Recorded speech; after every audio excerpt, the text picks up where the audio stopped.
Bon retour sur ce plateau. Faisons place à Valorian Noubissi qui nous attend pour la revue Tech. Vous le savez déjà, c'est le premier arrêt de ce programme et il nous permet de vous promener au cœur de l'actualité spécialisée en Afrique.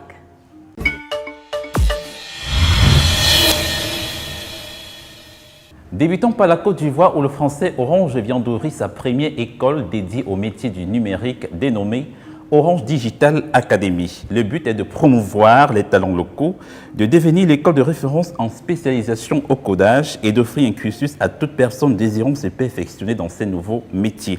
Depuis le 6 mai dernier, Orange Digital Academy accueille sa première promotion qui comprend 20 aspirants âgés de 18 à 35 ans après une présélection de plus de 6 000 participants. Cette première cuvée, dont la formation va durer 5 mois. En République du Congo, le visa touristique se fera désormais en ligne dès le mois d'août prochain.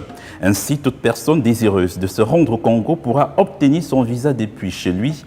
L'idée est de faciliter l'obtention de ce document et de permettre ainsi à un plus grand nombre de personnes de visiter le Congo, pays à fort potentiel touristique. Parlons à présent de roaming qui consiste à garder son utilisateur local même quand on se déplace hors de son pays de résidence.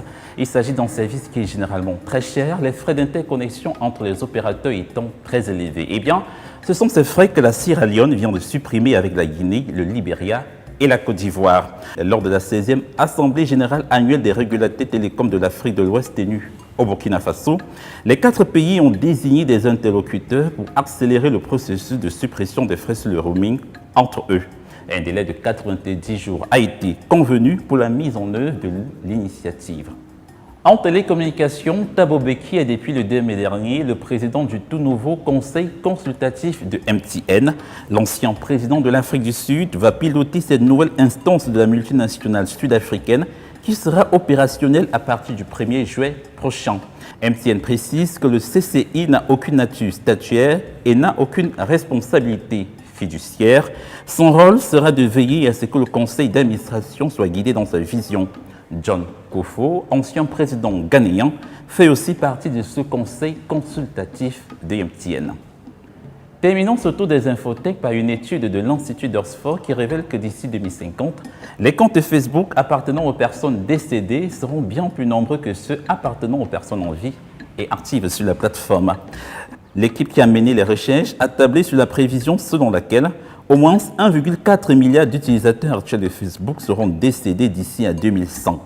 En prenant en compte le rythme de croissance sur le réseau social, elle arrive à la conclusion selon laquelle les personnes décédées pourraient atteindre 4,9 milliards en 2100. De fait, les comptes commémoratifs seront forcément plus nombreux sur le réseau social. Et c'est avec cette note que nous mettons un terme à cette autre édition de la revue Tech. À très bientôt.